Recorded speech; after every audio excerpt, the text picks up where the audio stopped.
Turkey. Okay. Well, it just keeps getting bigger. Scrolling over at a conference a couple weekends ago, and we had people from Australia through to and Singapore through to the U.S. or and sort of we were kind of spanning the globe. No one from It was Hawaii. always midnight for somebody. That's right. Yeah. Cool. All right. Well, let's get started. The Q&A feature and the chat feature are both open for any questions you'd like to add during the session. Also, feel free to post them in the AMA channel on Slack. We have got so far, looks like about 11 questions at the moment. And I hope book club has been amazing. Do you guys like to say anything before we start?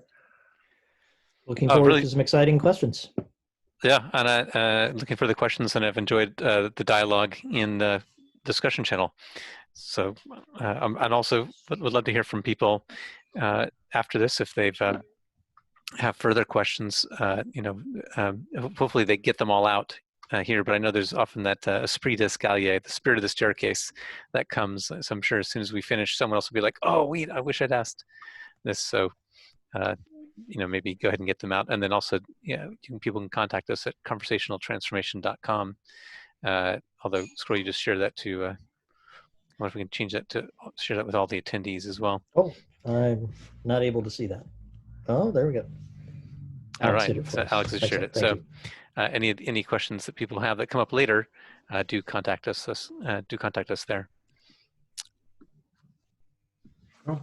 All right. Well, let's get started. Question number 1, guys. The title of this book and the scope of this book is about agile software development. However, it seems that these concepts could be applied much more generally. Maybe the book should be retitled Human Conversations. We talked about this with the publisher. Who was you guys? It's all your fault. No, I'm just kidding. But we certainly see it just the same way. But we started the book. Actually, some of the history is entertaining. We started it with a completely different title, and it had several different topics and approaches throughout its history as it went from proposal to book. But certainly, we use these techniques all the time in lots of places that aren't agile teams. So. I think we both say, Jeffrey's welcome to disagree with me, that that would also be a valid title, but we decided to write it with a focus on agile teams because there's a particular difficulty that those of you who've been reading the book know about. The feature factory is a significant difficulty specific to agile teams. I think that's worth discussing. But maybe the next one will be called Human Conversations. Who knows? I do think there's some, so I agree, definitely human conversations. We make the point, I think, in the introduction that this is applied to all high-performing teams and are applicable when we have humans. The difference is if we put out a topic, human conversations, who knows that it's useful for them? I think there's that problem. We did think with Agile Conversations, there is that we wanted to find people who are looking for answers, and that world of people who are moving to Agile or moving to Lean or moving to Devops or moving to digital, people in the midst of a transformation are people who know they have a problem and are looking for answers. And if their transformation isn't going well, they even more vigorously know they have a problem. So they might find a book that says transform your conversations, transform your culture. Maybe that would be worth reading. Yeah, that's exactly it. So I think there's that element. And I think the other advantage of having the more narrow focus is allowed us to come up with dialogues from our experience that we know are the kind of things that people are likely to experience. So we think that probably makes the learning a bit more relevant to people. If we crossed our conversations from all of human endeavor, it might have been hard to find the one that resonated exactly with a given audience. Whereas we could turn to one that happened yesterday and say, oh yeah, this one was all about which server we should add to the farm. And somebody who's reading it in, I don't know, healthcare might find that off-putting, but it was much easier for us. Yes. Okay, next question we got here. Do you see Agile Conversations applicable for Agile in general, or only the Agile software development? While the Agile Manifesto mentions software development, Scrum, for instance, states that it is a framework for working with complex products, not necessarily software. In fact, I have used Scrum for many projects, but never for software. Do the conversational tools of Agile Conversations, are they applicable to all Agile challenges? Similar, see earlier answer, but certainly so, and even more so. I know one organization that the guy actually left and started a product company to sell this idea, but they use Agile in their sales organization. So you have salespeople walking around thinking about how to get more commissions, but also wondering about where their burn-up chart is. You know, how are they performing? What are they going to bring up in the next retrospective? So I think all the same issues and problems would naturally come up in somebody who is using Agile techniques, I don't know, to cook dinner. You could use it any place. So absolutely, that's an easy one. And for people who maybe haven't checked our website yet, we have a podcast called Troubleshooting Agile, and one of our most popular episodes ever was the Agile for Business, or Agile, I can't remember exactly what it was titled, yeah. Agile for non-software. Mm-hmm. And that was one that there's a lot of interest in that, because the idea of Agile was really around having a learning organization, and they had concepts of feedback and of courage. And the collaboration and customer focus are things that extend well beyond software. Cool. Okay. I'm wondering if the commitment conversation has to go before the accountability conversation. It is not so evident for me. Could it go the other way around? Is the order mandatory? Well, you see, there's this group called the Agile Conversations Police. We've just put them in place, and they come around and they ding you if you don't follow. No, that's not how it works. So, you certainly could follow the conversations in an order that makes sense to you. There is no law that says you must do it a certain way. We put them in that order because most frequently what we find in the many organizations we've worked with is that you're not going to get very far if you try to have accountability before you have trust. You're not going to get very far if you try to identify why you're doing what you're doing when people are so scared they're hiding under the tables. So that's why we put them in the order we did. Commitment and accountability are two that are quite close. So I'm not terribly surprised that you might want to do them in the other order. We could think about precisely what might go wrong with that, but I don't. There's certainly no. I think if you made sure to have both conversations, that would be much more important than having them in the right order. I even go a bit further. I think that the order we have is quite, in some sense, natural if you're working through as a team explicitly saying we're going to go through this. In practice, if you're not in that scenario, for example, when I'm often dealing with different groups, I look at them more as like notes with an instrument can play, and music is not simply playing the scales. It's it's not 1 2 3 4 5 1 2 3 5. Okay, we have to go through this no matter what. It's a little bit more situationally dependent, and so part of the art, the improvisation, is sensing the room and saying, well, what's the conversation I think is needed right now in the scenario we're in, and hopefully as you practice what we've put out there, you also transcend the conversations we've listed, and you'll realize that there's a half a dozen other conversations of different variations that come up. So that's how I think of it. I think there's a sense to the order, but it's much more important to be using the conversation that is right for the room that you're in at the moment. Okay, next question. By the way, while you're getting the next question, let me just say I'm putting in the link to that podcast episode. Oh, perfect. So for those who are interested, and I'm going to try to put it to the right place now. Panelists and attendees. Great. So if you're interested in Agile outside software teams for the question that we had, that there's a podcast on that topic. Our podcasts are 15 to 20 minutes, so it's a short listen. You can find that over in the chat right now. I will syndicate it over to the AMA channel for anybody who's interested. Next question. How good are the Agile conversations today, and what is the trend? In what areas does this apply? Areas like countries, sectors, departments, people's ages, etc. Wow. Okay. I don't think we've done a, demographic study. At least I haven't. Jeffrey's more academic than I am. So, Jeffrey, you haven't told me about a study you've done. No. No, I didn't think so. So I don't think we can give her a scientifically viable answer. I don't see improvement, which in some sense is terrible. Maybe we'll see improvement as a result of people reading the book. That would be super.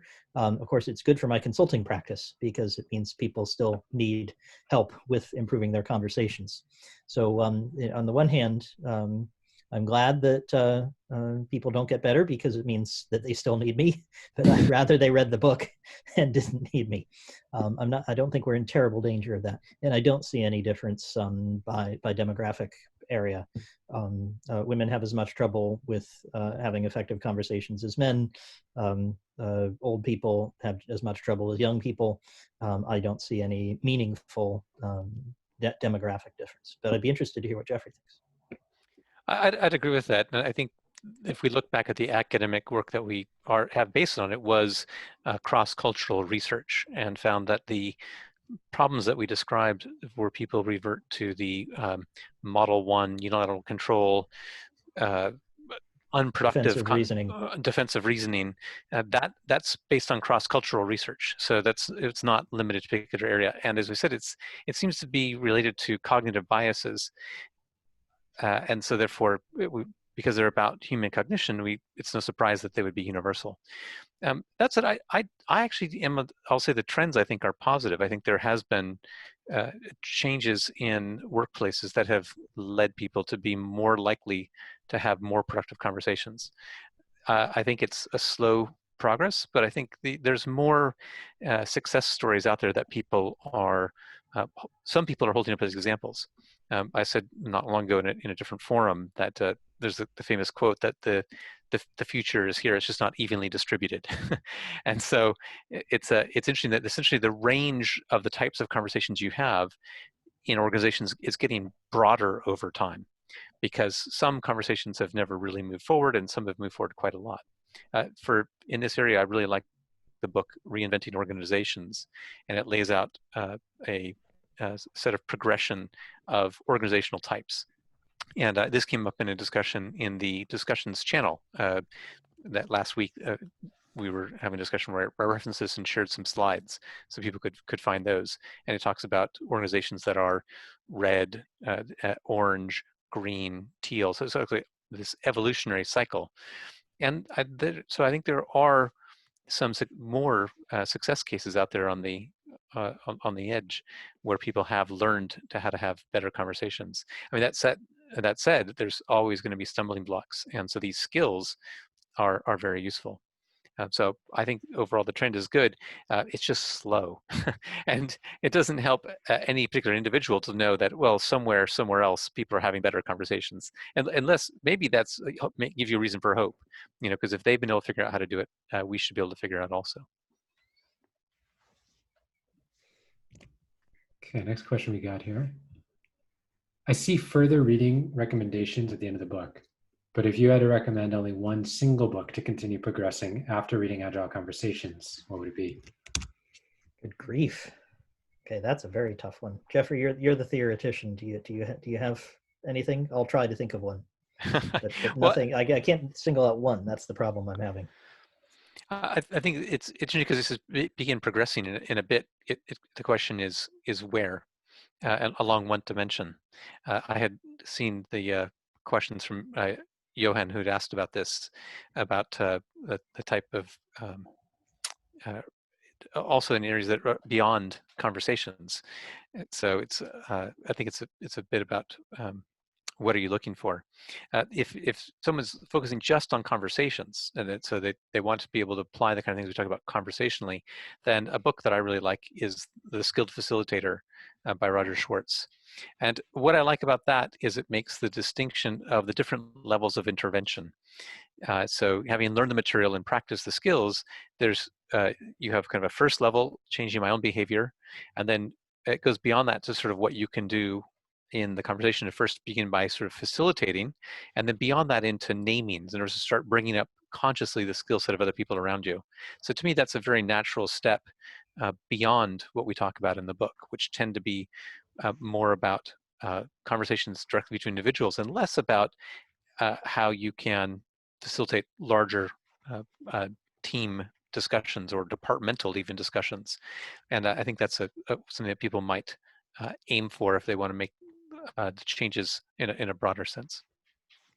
And one nice thing about having written a book is that when you're curious about where to find other books, you can look in the book, or when you're interested in some topic, you can look it up. So I was looking through to remind myself. So I'll name one I haven't read but is on my list, but which I think would be a very interesting and somewhat offbeat direction to go, which is the book. Jeffrey, you're going to make sure I get this name right. It's Dr. Burns, but it's Feeling Good. That's his book, right? Feeling Good, yeah. So there's a psychotherapist, psychiatrist, I think actually, this is training, named Dr. David Burns, whose ideas mesh very surprisingly well with what's in the book. Oh, and I have another one. I'm going to cheat and give two. Sorry, but you already bought the book. You can't return it on this basis. So his work is very complementary in a very interesting way, and he has the 5 secrets of communication, I think, if I remember right, and like something like 50 techniques for improving chiefly therapeutic results. So things like not feeling depressed, but surprisingly, a lot of them are about communication, so they would be very helpful. And we find his work very useful. And the other one, I can't believe I didn't think of this one, is a guy named Xavier Amador. I'll find links to both of these. And I can't remember his book, but his technique is called LEAP.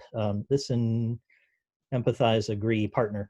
And his book is I'm Not Sick, I Don't Need Help, something like that, if I remember it right. That was the original, but he then made a more generic one about conversations called I'm Right, You're Wrong, Now What? Got it. I've not read either of these books because I've been doing many other things, including promoting our book.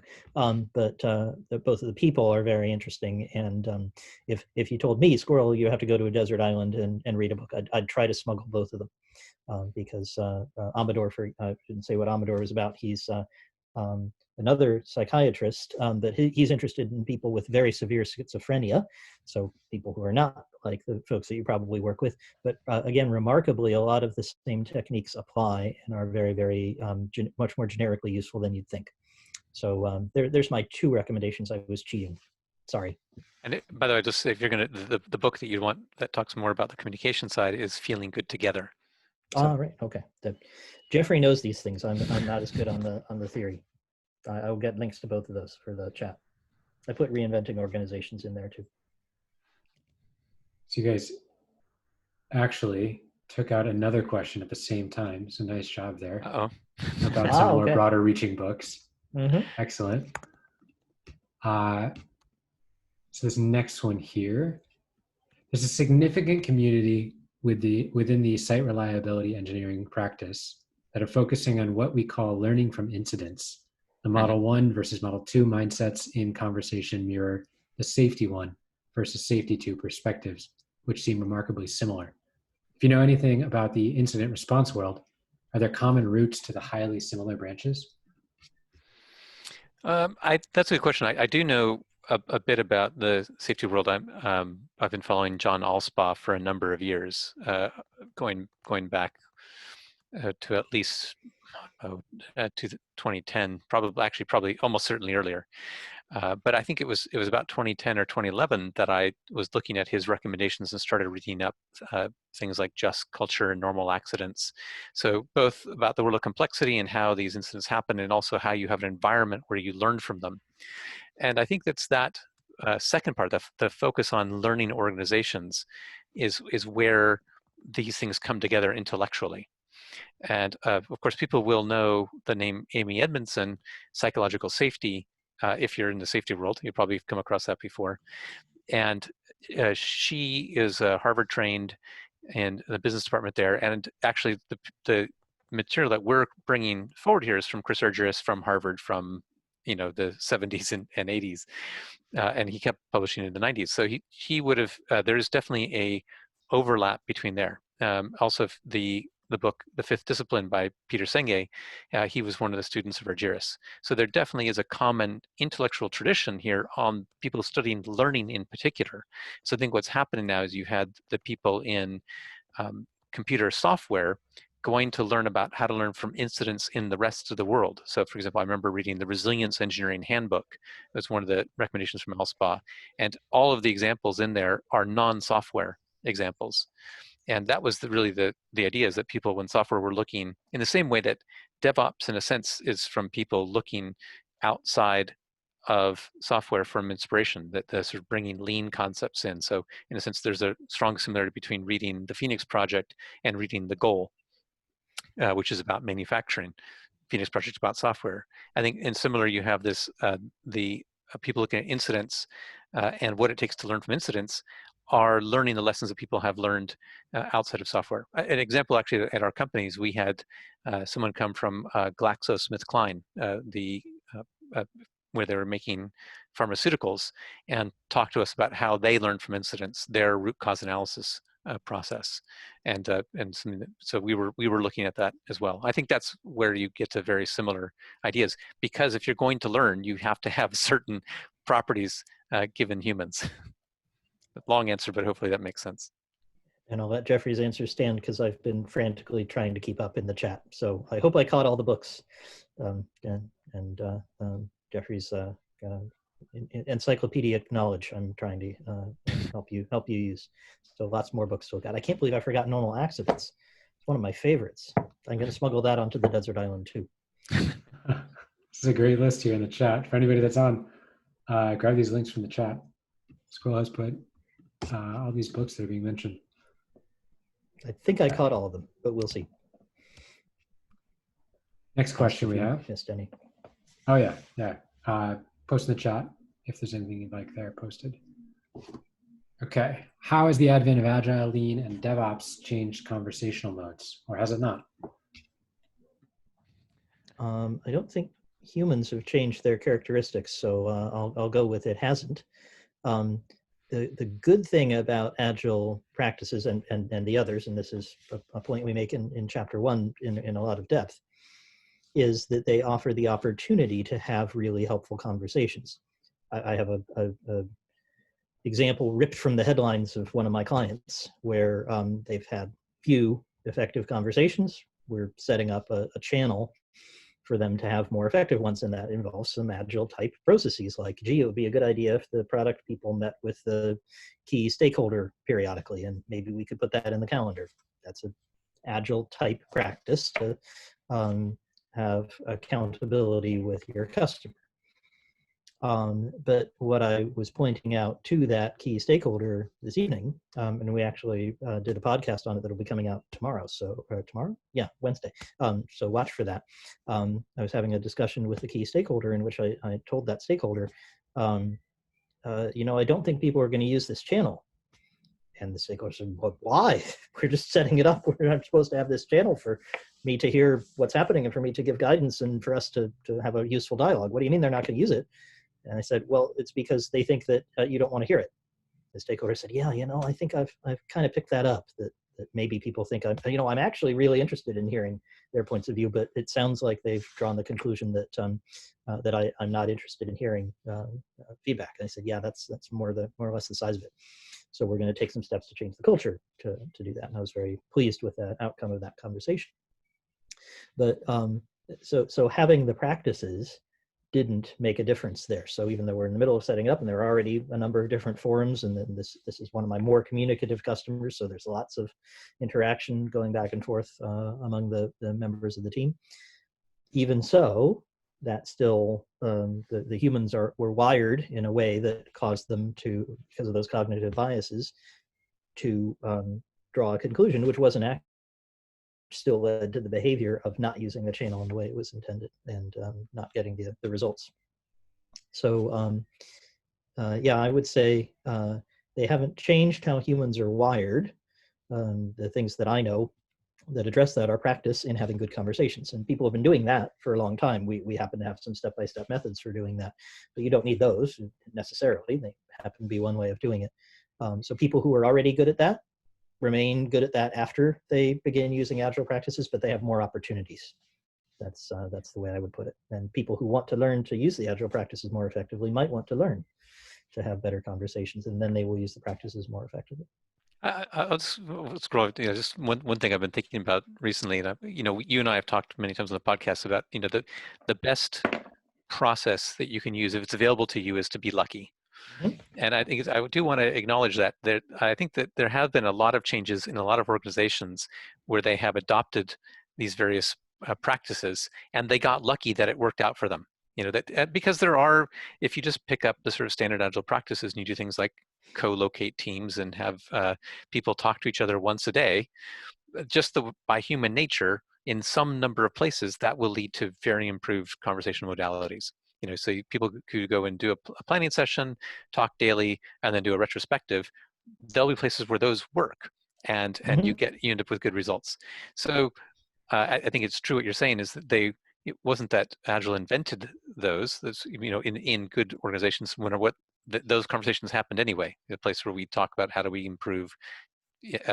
Let's do what we used to call a postmortem, which would be after a project ended, right? It wouldn't be we had an incident, we did a postmortem. Be like, yay, we shipped this after 2 years. We printed the CD. Here it is. We're going to put it in the boxes and that's send right. them out in the post. Yep, we're that old. Thank you. Let's do a postmortem of our whole development process over the last 2 years and learn how we can be even better next time. So a lot of the conversations. 2 years from now. Yeah. 2 years from now, exactly. Exactly. We'll know in 24 months if this conversation was useful. So those things existed, but I think Agile has made it happen more frequently. And I think also the vocabulary out there, when it gives people more insights of the kind of conversations they could have. So I think there definitely have been a lot of things that have happened. The point we make in the book, though, is if you can be lucky, then do it. But the book that we have is really talking about now when those conversations don't seem to be working, when you're not getting the benefits, it's like, yeah, we're doing all those conversations we're supposed to, and yet things don't feel right. Like that's when you probably need to stop getting lucky and start studying how humans actually communicate what makes productive conversations, and then you can change those to actually be effective. And a very common pattern is to get lucky at first, maybe in one organization, and then move to another organization and say, hey, great, I'm going to get lucky again. Awesome, we're going to do all that stuff. Wait a minute, it just doesn't seem to be working. This isn't happening. That would be a signal that you were lucky the first time, and now you might want to be skillful. Okay, next question we got here. How could I make the conversational analysis part of our culture at my organization? Should we ritualize it? Practice a conversation every week? I'm simultaneously excited and depressed. I'm depressed because I know I'm going to have to say what I often say, which is it's not usually very helpful to start by thinking about how can I make something happen? How can I convince people to do something? And I usually suggest that you think more about how you can change your own behavior in your own situation and share with others. And I'm really particularly depressed and kind of worried about the word ritualize, because my worry is that we right back into the feature factory where we'll be following the kind of cargo cult practice. We'll be doing what other people do. And oh yes, and now it's time for, what is that thing called again? My conversational analysis. All right, here's my left hand, here's my right. If people began following our practices just the same as they are following the practices that aren't working for them, I would be sad. On the other hand, I think analyzing a conversation every week sounds awesome. Jeffrey, you do that at your organization, and sounds like it's had tremendous results. It's part of the reason we wrote the book and source of many of the conversations in the book. And that is how we got started as well. If you listen to one of our recent podcasts, it's about how we got here, how we wrote the book, why we wrote the book, how it came to be. And it was because every couple of weeks, Jeffrey and I and a couple other folks met and did conversational analyses week in, week out, regularly, consistently, looking at how terrible we were at conversations and discovering what we could do about it, and getting marginally better, although there's still much more to do. So I'm kind of simultaneously excited and sad. So don't ritualize for sure, and don't try to make anybody else do it. But my God, doing it every week sounds like exactly the right thing.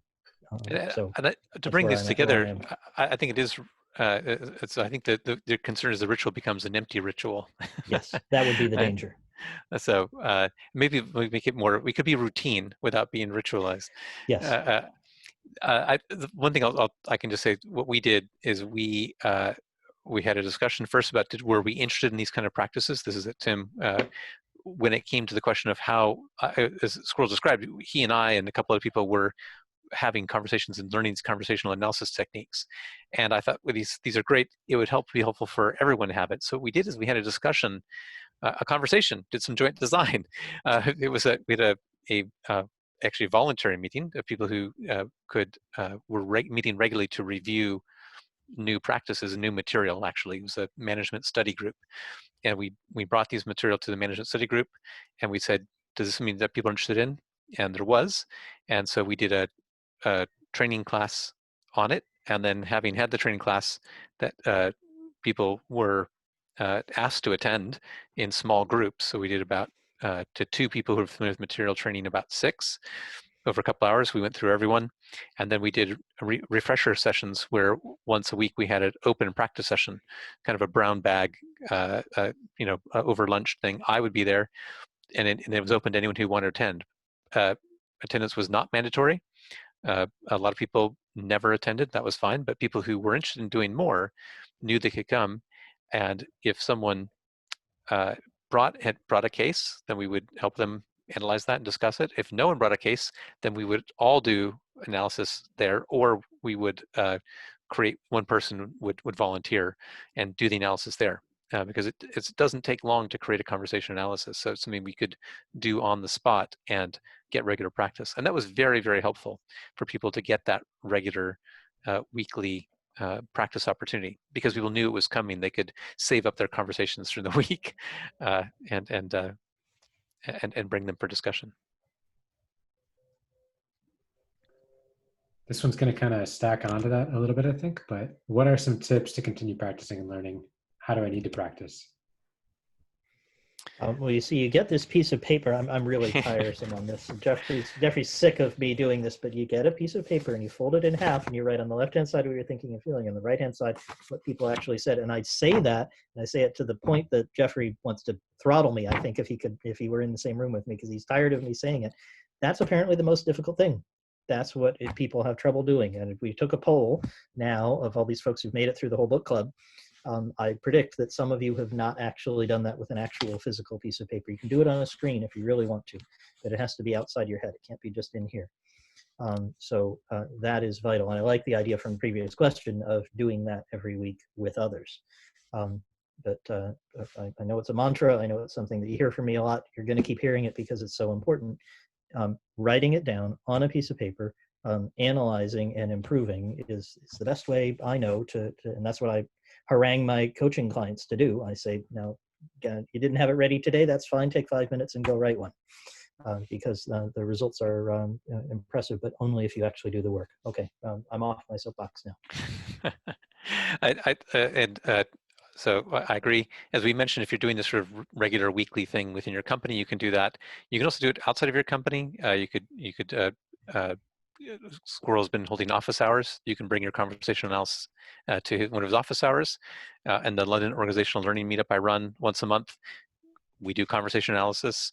So, and I do find that having doing them by calendar is very helpful.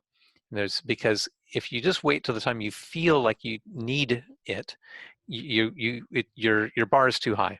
If you haven't practiced to the point that it's easy, then it will always feel like, oh, I'm not really sure this requires it. The more practice you get in doing it, then the lower the bar, the easier it is to go and apply it when you need it. So I'm a big fan, and I would actually say for people who are doing it, you might start by doing once a day for 5 days, and then move it to maybe the next week you only do it 3 days. But you do it enough so that it becomes routine, and it really doesn't take long to become that. We'll say easy. We'll say it's easy mechanically. Easy mechanically. You know how to fold it. That part, but the That's right. mental effort is substantial. And if you look through the book, the part of we introduce new tools in every chapter. So simply to go through and I would say practice one technique for a week, and then move to another set of tools for a week. and because and then you can go back and do them all in sequence after you've run through them all once. Okay, well, the results of the poll at Squirrel's suggestion are 63% of people have not written it down and folded the paper. Okay. Well, so you can do that before the end of this session. So get a piece of paper. We're not there to watch you, so we won't be offended. We won't be disturbed that you can do that.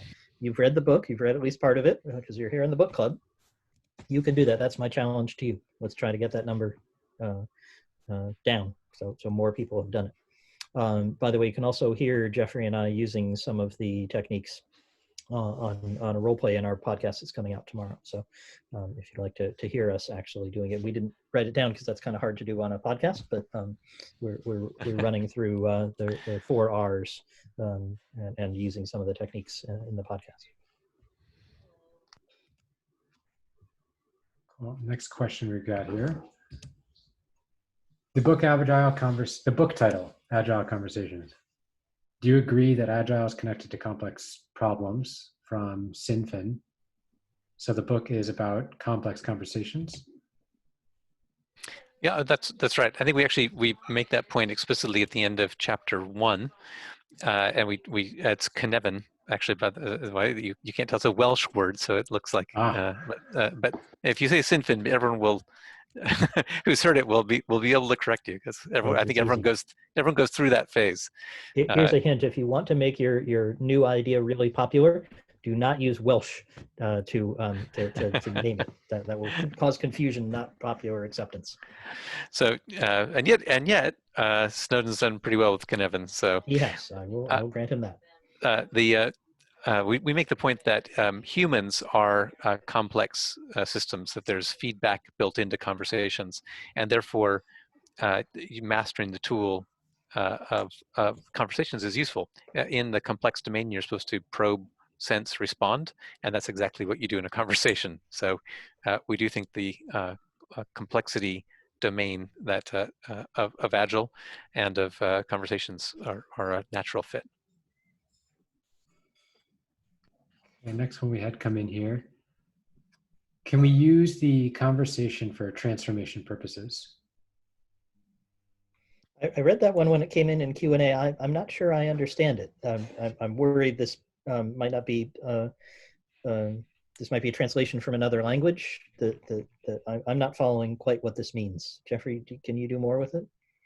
Well, I mean, but my initial response is, well, yes, we that's off the title, the subtitle of the book, transform your conversations, transform your culture. The conversations are explicitly intended to be an aid to transformation. I think so maybe it's conversations plural. I was getting hung up on which conversation. What is the conversation? Okay. Yeah, I read it as conversations. That's the one that made sense to me. Got it. If this is someone who's here, feel free to please clarify in chat or with the Q&A widget. Help us out. But when we wrote the book, we had two people in mind, two primarily types of people in mind. People who were at the start of a conversation and they've been told, okay, to really go digital, it's going to require changing your conversation. I just got back from Devops days and half the conversations were about culture. We need to have a Devops culture. And people are saying, okay, we know we need to change our culture, but how do we do it? So we were trying to help those people say, okay, look, this is how that your culture is what people do and how they relate to each other. And the conversations you have are going to be essential for determining the culture that you have.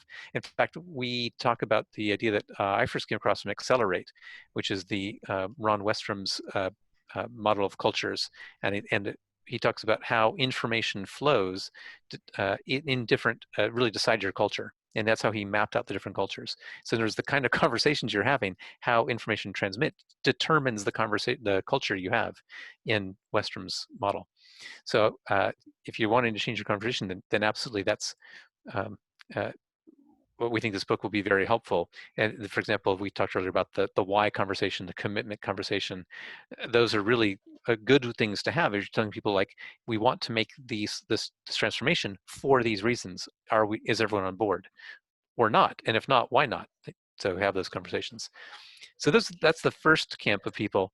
However, we also expected that just by numbers at any given moment, there's even more people than are considering conversations who have tried a transformation, who've invested in it, who are 6 months or a year or 2 years down the line, and are saying it's just not working. It's and they're frustrated, and so if you've tried the transformation and you're not getting the benefits and you're wondering why you're stuck, then analyzing it and using the conversations to have the authentic dialogues internally, because you want to learn from what's not working. Much like we were saying earlier about incident analysis, you can look at your failed transformation as an incident and say, how do we learn from it? You're going to need to have the right conversations to make that happen. We've got a little bit of clarification here. I mean, big transformations like cloud or DevOps transformations, which have organization change. Yes, then I think hopefully my answer was on target, because that was the intent. Okay. So how many conferences and webinars do you attend in a year or month? Do you think a month that will change the number you visit, or do you recommend any? Well, there's this one called KitCon I've heard of that is really fantastic. Unfortunately, you've missed it, at least in Europe for this year. But Jeffrey knows all about that one. DevOps Enterprise Summit. That's also a very good one. Definitely. I hear some good speakers are coming there. Very, very attractive, good speakers. So those are two obvious ones. I can answer for me. The question is how often. I go to pretty much those two and nothing else. And that's simply because I have a very, very busy consulting schedule and I have a lot of clients to work with. I probably would go to more if I won the lottery and didn't have to do anything other than go to conferences. So that's me. Jeffrey, what about for you? I've done a bit more. I've probably added at least one a year beyond that. Now this is just conferences. There's also meetups. So whenever the subject of conferences come up, I always think of the point of them is to confer with colleagues. So I do try to find conferences that support that, so that they have a level of interactivity. And I tend to avoid ones that are simply talking head and I'm in a room being spoken to. Go a bit catatonic as cruel. So I try to avoid those and look for ones that have a certain level of interactivity. So I enjoyed, for example, we're at Devops Enterprise Summit in Las Vegas last year, the ability to do the hallway sessions with the birds of a feather and things like that. So look for that as part of the conference program. Is one of my tips for good conferences. And the great thing that happened at the KitCon virtual conference is there were hallway conversations like that, and they were very effective, just as they are in the live session. I'm sure that the DOES London will be similar. So those certainly can be done even when we're all on screens.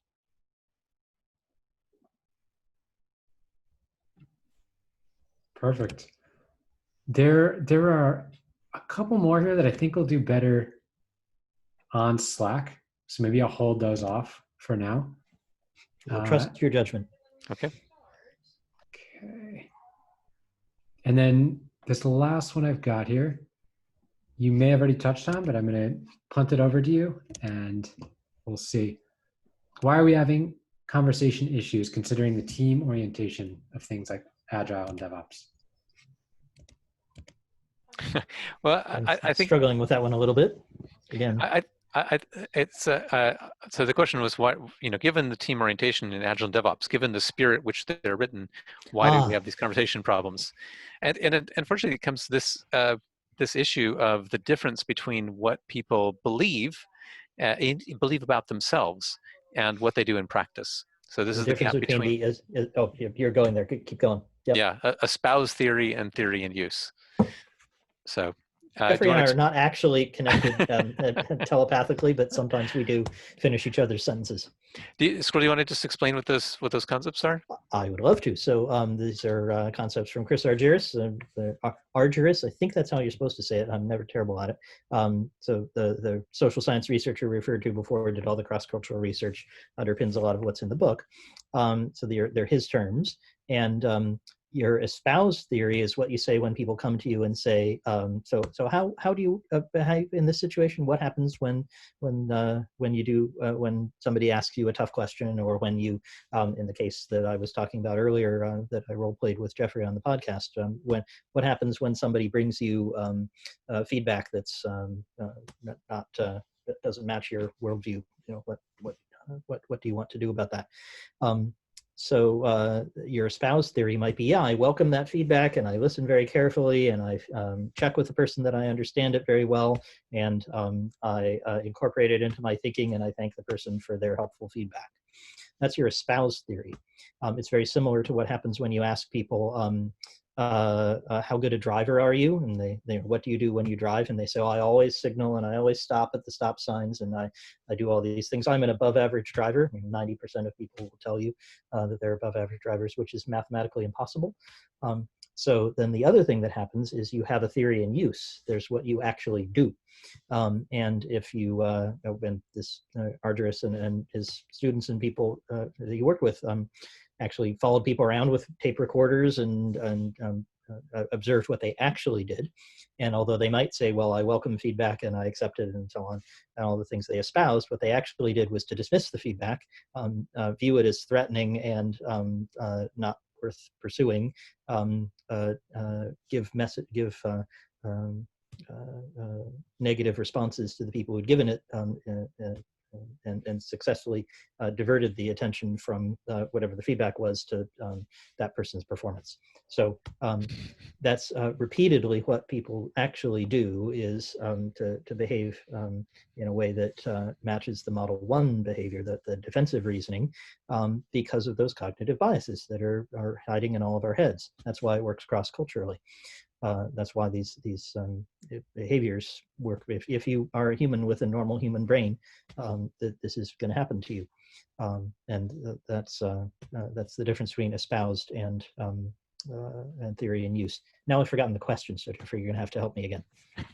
The question was, why are we having these trouble with conversations, given the spirit of Agile? And I think you've kind of laid the foundation for it.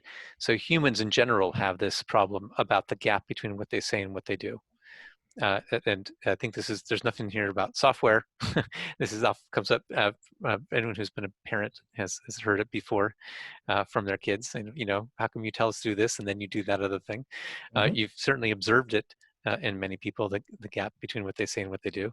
And what we're less aware of is our own gap between what we say and what we do. But this sort of gap is commonly there. And I think that's where we end up with this. People read their Agile book, they read the Devops book, they go to Devops days, they read the Phoenix project, they read the Unicorn project, they read Accelerate, they read team topologies. They're all on board, and they've read, they've got everything about making work visible. They have all of those, they have the full IT Revolution bookshelf and more. and you have all the technical knowledge, and you have all the belief and all the commitment. And then you go into your team, and you, in your excitement, in your fervor, you end up doing tremendous damage to relationships, and you end up making it impossible to implement the ideas that you're so excited about. This is not a new thing. This is the way humans are. I've been. We mentioned this conference, KitCon. Squirrel and I met at the KitCon London 2006, which is the first year we had it in London. And I think even back then, I was trying the kind of sessions I was leading, the talks I was giving, were about how people who were excited about their ideas, how you needed to talk to other people to sell them on it. That you if you just go in and say, "Yep, I've read this, the new book of the day," which is how they'll perceive it. For you, it's this epiphany, this awakening, and you cannot wait to share the message. But you're going to go in and if you're a normal human, you'll ride roughshod over them, and then it won't work, because it turns out they all need to be on board for things to work out. And then you'll wonder, what's wrong with it? And a lot of people will say, the problem here is all these people. So the problem with this organization is just too slow moving. People here don't care about the latest and greatest. They don't care about being better, and they'll go away bitter and try to find someone who's already, come up with a conversion. And that'll probably work out for them. They'll probably will find someone else who's read those books and gotten very excited. So that's, in a sense, individually, it's a good news, but it's in that organization, it's a tremendous wasted opportunity. That's been something that's motivated me in the world of Agile since at least the mid 2000s. And as new things have come along, as we've had Devops come along, as we've had digital transformations come along, as we had more and more people trying to get better, I see the same patterns happening again and again. And that, again, as I mentioned before, is a lot of my motivation I've said not just write the book, but earlier that was my motivation to learn these techniques, was because I wanted to make sure I was not undermining the ability for me to successfully advocate for the kind of changes that I really believed in. So a very long answer, but it's very close, a very personal issue for me, because I know I've committed these problems. I've seen them happen, and would really like to help people get past them to get the kind of outcomes that they're hoping for. Great answers. That was our last question. So thank you both for taking the time for this book club, for taking the time for these AMAs. Can I get in for a peroration? Yeah. Can I get in for a little bit at the end? So I just want to make a request of all you folks who stuck around through the whole book club and through this whole conversation, those who are watching later. So you've read the book. I won't lecture you about folding a piece of paper in half again, because you've already heard that enough. But I do have two requests. And one is that you tell somebody else about these ideas. Don't care about, IT Revolution is not going to like this, but we already wrote the book. It's already printed, so tough. They don't have to read the book. They don't have to buy the book.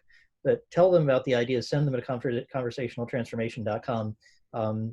Get them reading some of our material, listening to the podcasts, trying out some of the techniques.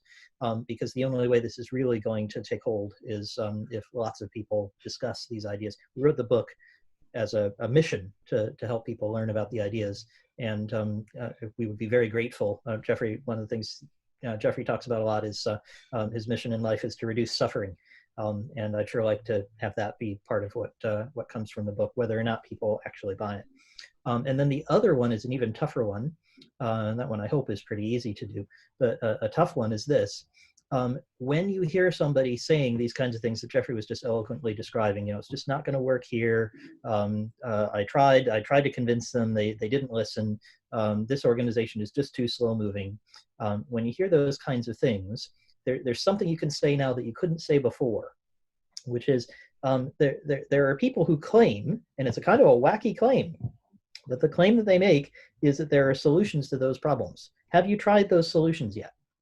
Because there's actually something you can do about that. This is a claim you couldn't make before. You couldn't say there's somebody who says you can do something different. Because what I'd like is for people to stop making those excuses. Now, if they've actually tried these techniques and they don't work, that would be really interesting, and we'd sure like to talk to them. But I'd like it to be a pretty habitual thing. Just like if you say, oh yeah, my software is terrible, software is just always full of bugs. We always have bugs in software. There's nothing we can do about it.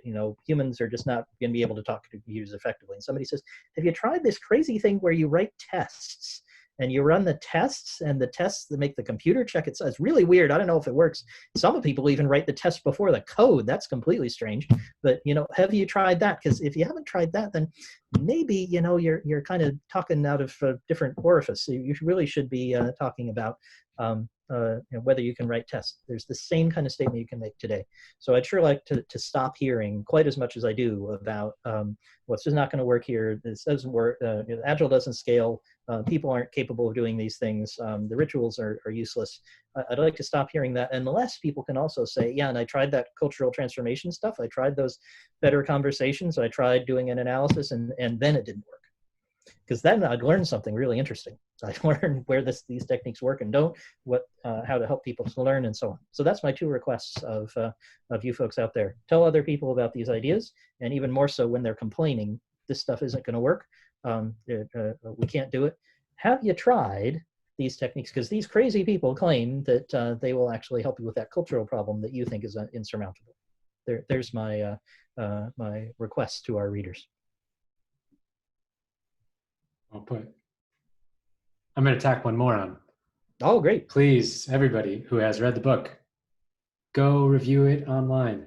Go review the book on Amazon. If you bought the book there, if you bought it somewhere else, please do. It helps get the word out. That would be great. It will take you 5 minutes. That's right. Short review is better. Squirrel and I took all the time to create our author profiles so people could follow us, and both on I have mine on Goodreads as well as Amazon. So if you're on Goodreads, I did that. I think anyway. You can find us. We're everywhere. In both you places. Can find us.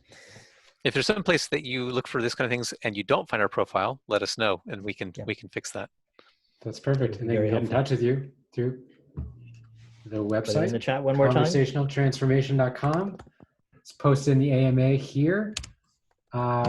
Yes, please go review. That would be wonderful. And find them and their profiles on the sites where you find the reviews. Thanks, everybody. Really appreciate it. Yep. Thank you. Take care.